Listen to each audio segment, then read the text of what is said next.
नमस्कार दोस्तों, स्वागत है आपका एक बार फिर से आपके अपने यूट्यूब। पहले प्रश्न में क्या कहा गया एक ट्राइंगल एबीसी है, length of BC is 2 centimetre less than twice the length of AB. देखो एक ट्राइंगल में बना देता हूँ, इसमें एबीसी की बात की गई, जिसमें एबीसी ट्राइंगल का नाम है, ये ए है, ये बी है और ये सी है। कहा गया कि बीसी की जो लंबाई है वो 2 सेंटीमीटर लेस है एबी की लंबाई के 2 गुने से। यानी एबी की लंबाई अगर एक्स है तो बीसी की लंबाई इसके 2 गुने से 2 कम है, ठीक है। और AC जो है वो AB से 10 सेंटीमीटर ज्यादा है, यानी कि x प्लस 10 है। पेरीमीटर 40 है, पेरीमीटर तीनों का योग यानी कि 4x plus 8 is equal to 40 दिया गया, यानी 4x इज इक्वल टू 32, यानी x बराबर हो गया 8। तो आपको बताना है सबसे छोटी भुजा कौन सी होगी। तो सबसे छोटी भुजा आपको कौन सी दिख रही है, x, यानी कि 8 हो जाएगी, राइट। कहा गया पाई चार्ट जो है एक्सपेंडिचर एक स्टेट गवर्नमेंट का अलग अलग स्पोर्ट्स पे दिखाती है। टोटल अमाउंट इतना है टेनिस और फुटबॉल पे, तो आपको बताना है कि टोटल खर्चा कितने का है, ठीक है। आपको एक बात बताना है कि टेनिस और फुटबॉल, आपको यहाँ पे दिख रहा होगा कि टेनिस 14% है और फुटबॉल फुटबॉल कहाँ पे 15%, यानी 29% बराबर 145 के बाद 000, 29% बराबर 145 के बाद 000, यानी कि यहाँ से 1% बराबर कितना हो गया, 29 × 145, 5000 हो जाएगा। तो 100% इसके बाद 2 जीरो लगा के उत्तर दे देगा। m प्लस एन बराबर इतना दिया गया। आपको पता होगा कई बार आप कहते हैं कि एक एक्सप्रेशन दे दिया जाए और वेरिएबल्स दो हो तो उसमें कैसे वैल्यू निकाल सकते हैं जब सिंगल इक्वेशन 2 वेरिएबल दिए गए। देखो अगर मैं यहाँ से कहूँ m प्लस एन माइनस 24 बराबर 0, तो आपको कोई दिक्कत नहीं होनी चाहिए। यानी m माइनस 18 कर लिया और प्लस एन, m माइनस 16 कर लिया और प्लस n माइनस 8 कर लिया, ये बराबर 0 हम कह सकते हैं। या हम कह सकते हैं m माइनस 16 बराबर माइनस ऑफ n माइनस 8, यानी इसकी जगह पे माइनस ऑफ n माइनस 8 का होल क्यूब लिख सकते हैं। यानी ये हो जाएगा माइनस n माइनस 8 का होल क्यूब और प्लस में n माइनस 8 का होल क्यूब। तो आपका ये कट गया, यानी कि आपका उत्तर 0 हो गया। m बराबर 16 और n बराबर 8 भी रख के कर सकते थे, 16 रखते थे ये 0, 8 रखते थे ये 0 हो जाता। क्लियर। कभी गार्डन में 6 डाइजी प्लांट है फर्स्ट ईयर में। Each year a gardener adds 3 new plants. He has 26 jasmine plants the first year and loses 2 years to each year. When will the number of daisy plants equal to number of jasmine plants after first year? देखो Daisy plants है, ठीक है। Daisy क्या होता है, Daisy फूल होता है, और जैस्मिन क्या होता है, ये भी फूल होता है। जैस्मिन बोले तो चमेली बोलते हैं, राइट। अब देखो क्या कहा गया, पहले साल में डेजी के 6 पौधे थे और जैस्मिन के 26 थे। इसमें 3 हर साल ऐड होते हैं, ठीक। ऐड 3 डेजी प्लांट्स, ठीक। और मतलब एक साल में 3, फिर अगले साल 3, फिर अगले साल 3, और इसमें से हर साल 2 कम होते हैं। मान लेते हैं एन ईयर्स बाद इसमें कितने ऐड हो चुके होंगे, 6 + 3n। और ऐसे इसमें बात करें तो 26 - 2n हो जाएंगे, धीरे धीरे करके कम हो जाएंगे। तो ये कब बराबर होगी, हम मान लेते हैं n साल बाद बराबर हो रहे हैं। तो यहाँ से हमारा 5n इज इक्वल टू कितना आ गया 20, क्योंकि 6 + 3n n ईयर्स बाद हो जाएगा। n ईयर्स बाद ये कितना हो जाएगा 26 - 2n, यहाँ से n इज इक्वल टू कितना आ जाएगा 4 आ जाएगा। 2 पाइप है 48 और 66 मिनट में भर सकते हैं। दोनों को एक साथ खोल दिया जाए तो बी को कितने में, यहाँ पे क्या पूछा गया, बी को कितने मिनट बाद बंद किया जाना चाहिए ताकि टैंक 32 मिनट में भर जाए। देखो 48 और 66 का अगर हम एलसीएम लें तो आप कहेंगे यहाँ से 6 निकलेगा और यहाँ से बचेगा कितना, 6 × 8 × 11, ये एलसीएम हो जाएगा। देखो इधर 66 बन जा रहा है और इधर 48 बन जा रहा है। तो अगर हम पाइप ए की बात करें 48 मिनट में इतना भरता है, यानी 1 मिनट में 11 लीटर भरता है। और बी की बात करें तो ये आप देख पाएंगे 66 मिनट में इतना भर पा रहा है, तो ये 8 मिनट 1 मिनट में 8 भरता होगा, राइट। तो आपसे कहा गया कि बी को कितने मिनट बाद बंद किया जाना चाहिए ताकि 32 मिनट में भर जाए। अब 32 मिनट में भरने के लिए मतलब ए जो है वो 32 मिनट तक चलता है, राइट। और इसको कितने मिनट बाद पूछा गया। देखो अगर हम बात करें टोटल भरना कितना था 48 × 11, यानी आप कहेंगे 400 तो 528 हमें भरना था। हमने 11 भरते हुए 32 मिनट में कितना भर दिया, आपने कहा 352 हमने भर दिया। यानी भरना कितना है 352, इसमें से घटाएंगे यानी कि 176 अभी भरना है। 8 भी 1 मिनट में भरता है तो 176 भरने के लिए 22 मिनट काम करना पड़ेगा, यानी कि 22 मिनट तक भी चलने के बाद बंद हो जाता है, केवल 22 मिनट तक चलता है। Cot power 4 five minus cot square 5, ये 5 होता है, तो आपको इसकी वैल्यू निकालनी है। अगर मैं यहाँ से कॉट स्क्वायर 5 कॉमन ले लूं तो क्या बचेगा, कॉट स्क्वायर 5 माइनस 1, राइट। और कॉट स्क्वायर 5 माइनस 1 कितना होता है आपको पता है, कॉसिक स्क्वायर 5, छोड़ो cosec square 5 minus cot square 5 से हमें कोई मतलब नहीं। हम यहाँ से ये करने की भी जरूरत नहीं थी, आप आराम से कर सकते थे दूसरे तरीके से। देखो कॉट स्क्वायर फाइव को अगर मैं इधर भेज दूं तो इधर कितना बचेगा, cot power 4 five is equal to 1 plus cot square five. और आपको पता है cosec square theta minus cot square theta 1 होता है, तो हम वहां से कह सकते हैं कॉसेक स्क्वायर थीटा बराबर 1 प्लस कॉट स्क्वायर थीटा, यानी इधर लिखा हुआ कॉसेक स्क्वायर, राइट। यहाँ से हम इसको सॉल्व कर लेते हैं। तो यहाँ से हमारा हो जाएगा कॉस स्क्वायर नहीं मतलब कॉस पावर 4 फाइव, मैं स्क्वायर बनाने वाला था, कॉस पावर 4 फाइव बटे साइन पावर 4 फाइव, ठीक है, इज इक्वल टू कितना हो गया, कॉसेक स्क्वायर फाइव को क्या लिख सकते हैं, 1 अपॉन साइन स्क्वायर। अगर मैं इसका इधर मल्टीप्लाई कर दूं तो यहाँ से हमारा कॉस पावर 4 फाइव बराबर आ जाएगा साइन स्क्वायर फाइव, राइट। अब यहाँ पे रख देते, तो ये हो गया साइन स्क्वायर फाइव और प्लस कॉस स्क्वायर फाइव, उत्तर 1 हो गया। अगर दो सिलेंडर की रेडियाई इस रेशियो में है और उनकी हाइट इस रेशियो में है, तो उनका कर्व्ड सरफेस एरिया का रेशियो, देखो कर्व्ड सरफेस एरिया क्या होता है, 2 पाई आर एच। तो अगर हमें रेशियो निकालना तो 2 पाई आर वन एच वन पहले का हो गया और 2 पाई आर टू एच टू दूसरे का हो गया। रेशियो में आपको पता है ये कट जाएगा, तो आर वन बटे आर टू 4 बटे 5 और गुड़े हाइट 5 बटे 7, 5 5 कट जाएगा, 4 रेशियो 7 बचेगा। कहा कि average of squares of first 46 natural numbers. पहले आप एक चीज जानो कि फर्स्ट n नेचुरल नंबर्स के स्क्वायर्स का सम क्या होता है। कहेंगे ये कैसे निकलेगा, मतलब भूलो ना, आपको पता है sum of first n natural numbers के स्क्वायर का क्या होता है, n into n plus one into 2n plus one divided by 6। अब अगर एवरेज निकालना है, मैंने पहले इसी में बताया था कि एवरेज कैसे निकलेगा, आपको क्या काम करना है, n से डिवाइड कर देना है, क्योंकि देयर आर n नंबर्स। तो एवरेज कितना हो जाएगा, n plus one into 2n plus one divided by 6, right. अब आप यहाँ पे पुट कर देंगे कि 46 का चाहिए तो n बराबर 46 पुट कर देंगे, यानी 46 एक 47 प्लस नहीं इंटू में 46 एक 47 गुणे 46 दूना 92 एक 93, आप 6 से डिवाइड करना है। तो आपने कहा 3 से काटेंगे तो ये 2 बचेगा, 3 से काटेंगे तो ये 31 बचेगा। अब कैसे सॉल्व करेंगे, आप कहेंगे 31 को इसको काटेंगे तो 15.5 हो जाएगा। अब आप 15 गुणे 47 करने जाएंगे तो 600 और 105 705 उधर हो गए, ठीक है, और प्लस 47 का आधा 23.5 और ऐड कर देंगे, यानी कि 728.5 हो जाएगा। ताकि जो टेबल है प्रोडक्शन ऑफ आयरन रॉड्स दिखाती है कंपनी का अलग अलग महीनों में और अलग अलग तो मतलब महीनों में प्रोडक्शन दिखाती है। तो करके ratio of month having highest production और लीस्ट प्रोडक्शन का रेशियो क्या, हाईएस्ट प्रोडक्शन यहाँ पे दिख रहा है, लीस्ट प्रोडक्शन यहाँ पे दिख रहा है, इन दोनों का रेशियो तो 108 बटे 45 हो जाएगा। कॉमन फैक्टर से काट दो, किससे 9 से काटते हैं, 9 पचे 45, 9 से 12 तो रेशियो 12 रेशियो 5 हो जाएगा। क्योंकि कौन सी संख्या 11 से डिविजिबल नहीं है। अब देखो हम कोई सी एक संख्या उठाते हैं, तो मान लेते हैं ये संख्या है, चलो अब बाकी देख लेते हैं। 11 पचे वैसे भी आप चेक कर सकते हो, 11 चौको 44 और ये 10 104, 11 नवा 99, 11 पचे 55, ये भी कट गया। 11 का डिविजिबिलिटी रूल क्या होता है उससे चेक कर लेते हैं। अल्टरनेट डिजिट का सम लेते जाओ, यानी कि 4 1 5 8 13 और बचा क्या, उसका सम ले लो 2, इन दोनों को घटाएंगे। अगर ये 0 या 11 के टेबल का आ रहा है तो ये संख्या पूरी पूरी 11 से कटेगी, अदरवाइज नहीं। यहाँ पे क्या आ रहा है 11, तो ये कट जाएगी। ऐसे यहाँ पे देखते हैं 3 1 4 4 0, ये 4 हो गया। बचा कितना, 1 9 10 5 15, डिफरेंस लेते हैं 15 और 4 का 11, ये भी कट गए। लेकिन अगर हम यहाँ पे ले 1 0 और 2, ये 3 हो गया। बचा कितनी, 8 4 12 1 13, 13 और 3 का डिफरेंस लेंगे 10 आएगा। क्या 11 से कट रहा है, नहीं, संख्या 11 से नहीं कटेगी। इसको सॉल्व करने वन, अगर मैं हर बराबर करने जाऊं तो क्या हो जाएगा, 1 माइनस कॉस पाई इधर, 1 प्लस कॉस पाई इधर, यानी कि 2 बचेगा। कॉस पाई कट जाएगा, कॉस थीटा कट जाएगा। 1 plus cos theta into 1 minus cos theta है, तो 1 minus cos square theta. 1 minus cos square theta क्या होता है, साइन स्क्वायर थीटा। तो ये लिखा हुआ 2 अपॉन साइन स्क्वायर थीटा, यानी 2 कॉसेक स्क्वायर थीटा।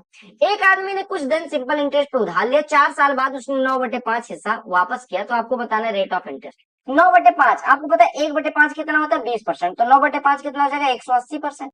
यानी 100% उधार लेके 180% चुकाया, यानी उसने ब्याज कितना दिया, 80%। कितने सालों में, 4 सालों में। तो रेट ऑफ इंटरेस्ट कितना हो जाएगा, 20% पर एनम। अगर DEF कोई ट्राइंगल है जिसमें डी का बाइसेक्टर है, मान लेते हैं डी यही वाला था, तो क्या बन गया देख रहे हो, DEF, राइट। डी का बाइसेक्टर EF को N पे काटता है, हमने कहा ये बाइसेक्टर, एंगल बाइसेक्टर खींचा गया है, ठीक है। एंगल बाइसेक्टर मतलब ये इस तरह से खींचा गया। D बराबर 36 दिया गया, DF बराबर 40 दिया गया। आपको EF बराबर अगर 38 दिया गया तो NF की वैल्यू निकालनी, NF ये x हो गया, तो 38 माइनस x हो गया। सब कुछ भूल जाओ, पूरा EF दिया गया, हाँ EF दिया गया 38, राइट। अब देखो एंगल बाइसेक्टर थ्योरम क्या कहती है कि अगर किसी एंगल का बाइसेक्टर खींचा जाए तो आप कहेंगे DE इस साइड वाला, तो इस साइड वाला हिस्सा EN बराबर इस साइड वाला DF बटे इस साइड वाला हिस्सा NF, यानी हम यहाँ से कह सकते हैं EN बटे NF कितना हो जाएगा, EN बटे NF बराबर कितना हो जाएगा, D बटे DF, D बटे DF 36 बटे 40 यानी 9 बटे 10, यानी NF 10 हिस्सा होगा आउट ऑफ 10 9 19, पूरा अगर 38 हो यानी 19 38 हो तो 10 बराबर 20 हो जाएगा। आगे इक्वेशन के लिए बताना है कि मेनी सोल्यूशन कब होंगे। देखो अगर दो सेट ऑफ इक्वेशन दिए जाए और इसका मेनी सोल्यूशन निकालना है तो आप क्या काम करेंगे, आपको दो इक्वेशन देंगे AX प्लस BY प्लस 2 को इधर ले आते हैं बराबर 0 और ऐसे 3X माइनस 5 माइनस 2AY और माइनस 6 बराबर 0 लेना है। अब देखो आपको अगर दो सेट ऑफ इक्वेशन दिए जाए A1X plus B1Y plus C1 बराबर 0 और A2X plus B2Y plus C2 बराबर 0 लिया जाए, पूछा जाए इसके इनफाइनाइटली मेनी सोल्यूशन कब होते हैं। अगर पूछा जाए यूनिक सोल्यूशन कब होगा तो भी पता है, कोऑर्डिनेट ज्योमेट्री की एक वीडियो की लिंक डिस्क्रिप्शन में डाल दूंगा, आप देख लेना। अगर पूछा जाए इनफाइनाइटली मेनी सोल्यूशन कब होंगे, जब ये दोनों लाइंस क्या हो जाएंगी, सेम हो जाएंगी, यानी हमें कहना है x के कोफिशिएंट का रेशियो बराबर y के कोफिशिएंट का रेशियो बराबर कांस्टेंट टर्म का रेशियो। तो हम यहाँ से कर लेते हैं, a बटे 3 इधर हो गया, यानी हमने कहा अगर रेशियो लेना है a बटे 3 बराबर, हम क्यों लगा पा रहे हैं ये, क्योंकि इनफाइनाइटली मेनी सोल्यूशन फाइंड करना है। माइनस b बटे 5 माइनस 2 ये हो गया और ये बराबर माइनस 2 बटे माइनस 6 यानी कि 1 बटे 3। अगर इसको बराबर करते हैं तो a बराबर 1 आ गया, और अगर हम इसको बराबर करते हैं तो इन दोनों को, तो ये कितना हो गया माइनस b बटे 3 बराबर 1 बटे 3, 3 3 कट गया तो b की वैल्यू माइनस 1 हो गई।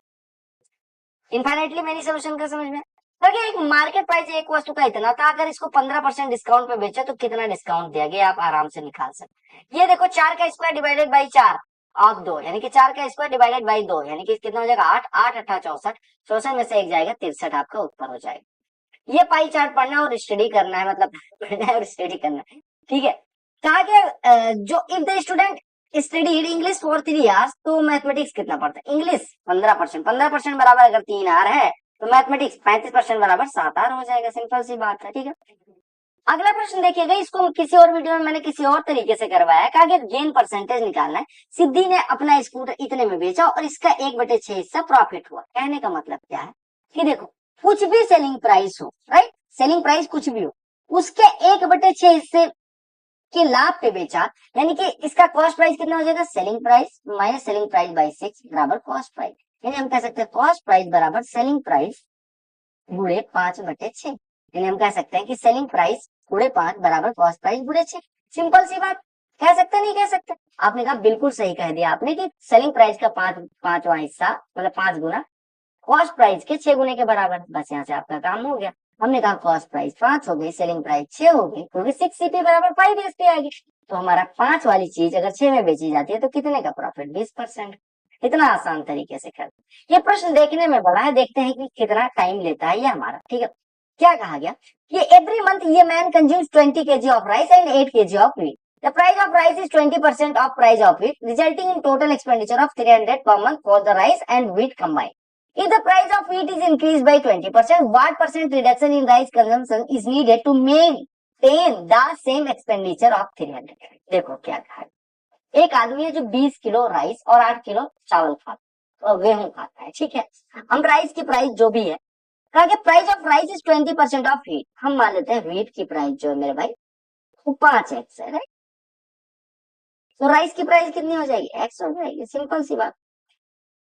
अगर वो 20 kg राइस खाएगा और 8 kg व्हीट खाएगा तो उसका खर्चा कितने का आएगा, 60x का। कैसे, 20x इधर और 40x इधर, यानी कि 60x बराबर 300, यानी x बराबर हो गया 5।